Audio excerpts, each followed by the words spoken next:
slow in Washington, trailing the entire first quarter. But once the Patriots got rolling, they didn't look back. The remaining three quarters, Brady and the Patriots outscored Washington 27-0. Brady passed for nearly 350 yards, 3 touchdowns, and 1 pick in the win. New England is the only remaining undefeated team in the AFC right now. So, Shannon, are the Patriots clearly the best team in the NFL? No, but I understand why they're going to be number one in the power rankings, Skip. They're undefeated, and rightfully so. But if you look at who they've beaten, Skip, let's be real now.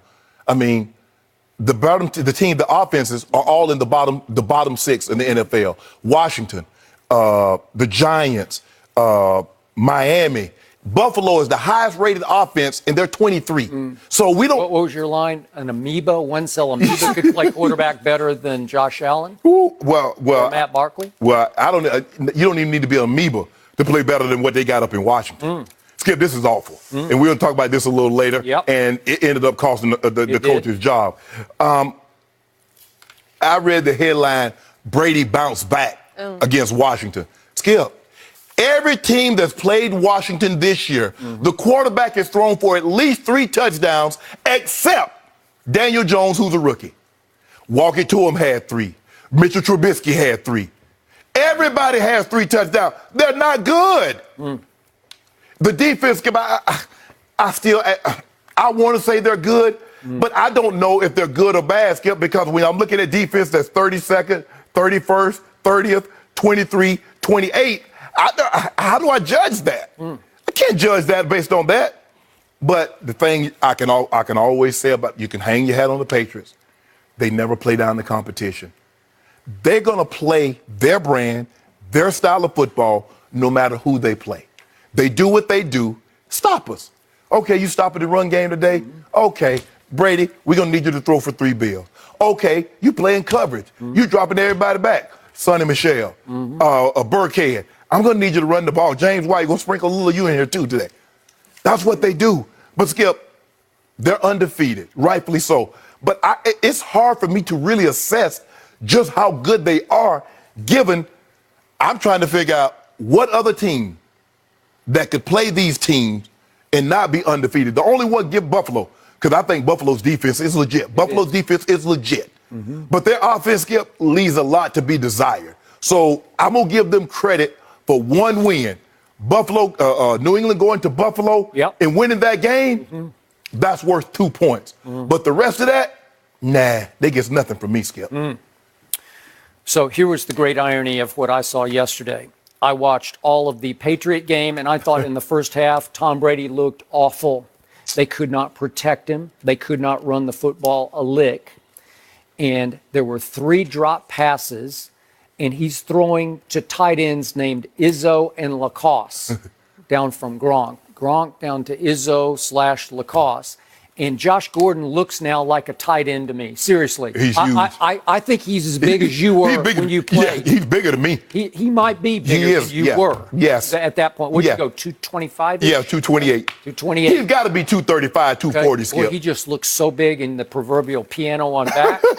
but he's like a possession receiver, and Brady missed him once early, and then later Brady had a pass in the red zone where he was under duress. He was running for his life most of the first half, and when he runs for his life, it looks uglier than that combined 40, right? Yeah. We could see that one pass that he threw in the red zone. I was just like, Tom, what are you doing? He just throws it up for grabs. I think he was trying to throw it away, and it's just like, how stupid is that? That's Tom Brady because he's about to get crushed, obviously. But Skip, and you're seeing this. Bad idea. Yeah. Tom does not want to get hit, Skip. Well, who would? No, but I'm saying, but Skip, 42. But I'm saying, Skip, he's starting to flame. I mean, you see a lot, especially the first half. You saw a lot of that. Okay.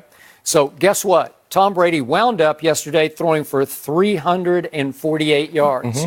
That's pretty good, right? I mean, that sounds like a typical Brady game. Yep. And the final score was 33-7, which sounds like a pretty typical Patriot game. After 1 quarter, they were down 7-6, thanks to that kid, that undrafted kid, Steven Smith. Sims. He got loose. Broke 100 tackles. Yeah, he broke 100 tackles up the sideline. Yeah. That's when Ernestine knocked on my door because she was watching the other room. She said, "What are they doing?" Really? She was watching. I said, "You're watching Tom Brady's game?" She said, "Yeah, I'm kind of into it." And I said, "Well, Not much. It's a big breakdown. I don't know.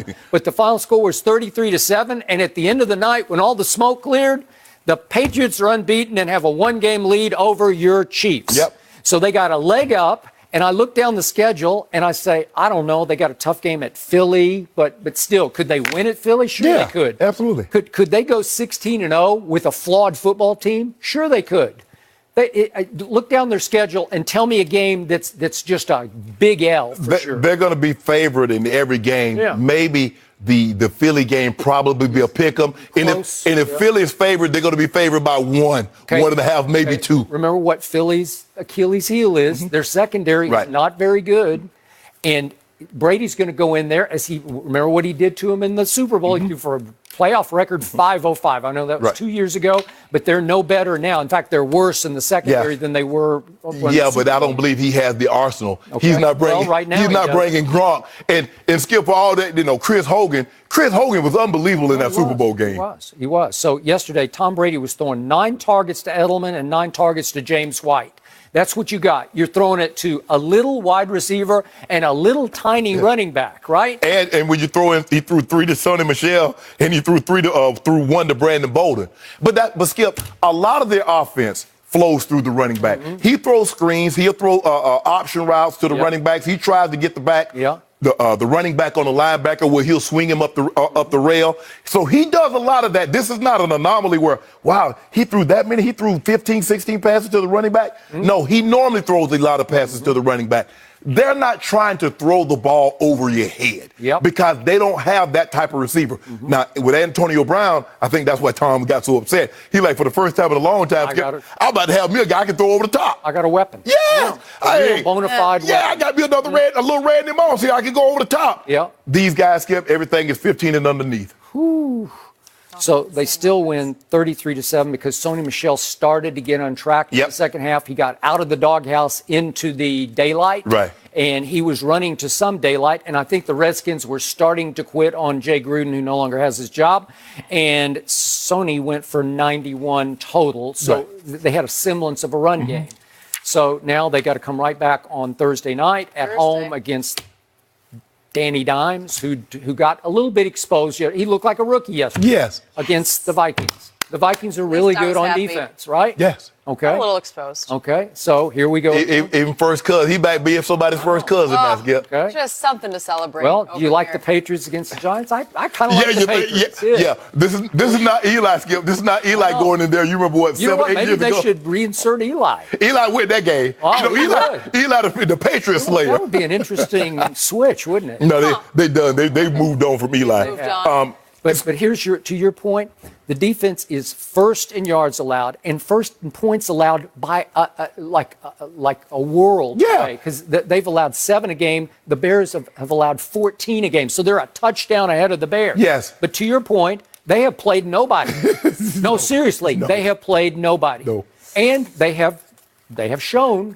But Skip, I think the thing of a good team is that when you play no one, you make them look like no one. They still look like a dominating defense. Yeah, that's what you do. You make them look like no one. So do I think they have a shot at going 16-0? I know it's almost impossible, but I give them a shot. Do I think they're the best team in football? I do. Yes. I just do. Because by a long shot? No, but again, they're off to such a good start, and their schedule looks at this moment to be easy enough. It does. I just don't know. It's going to come down to, again, they got a 1-game lead over Patrick Mahomes. Yeah. He gets a chance for revenge on December the 8th at Foxborough on another, I think that's Sunday night game. Yep. Ooh. Yep. A lot of time before then. Okay. It was a busy NFL weekend, but also, how about some preseason basketball? Uh-oh. How impressive Here were we LeBron and Anthony Davis and the Lakers go. preseason opener? Really? It's preseason, Shannon. That is. The Colts may have helped reveal the blueprint for stopping Patrick Mahomes in their 19-13 win over the Chiefs. Indy held KC to only 13 points and allowed only 1 touchdown from Mahomes. The defense also sacked Mahomes 4 times. He had only been sacked 3 times all season heading into that game. And afterwards, Mahomes talked about how the Colts slowed him down. Take a listen. They played good defense. I mean, they played man coverage. They rushed with 4 people, and they found ways to get pressure and to cover long enough. And so, for us, I mean, Detroit did it last week. New England did it in the playoffs. I mean, we're gonna have to beat man coverage at the end of the day, and we got the guys to do it. All right, Shannon, what did last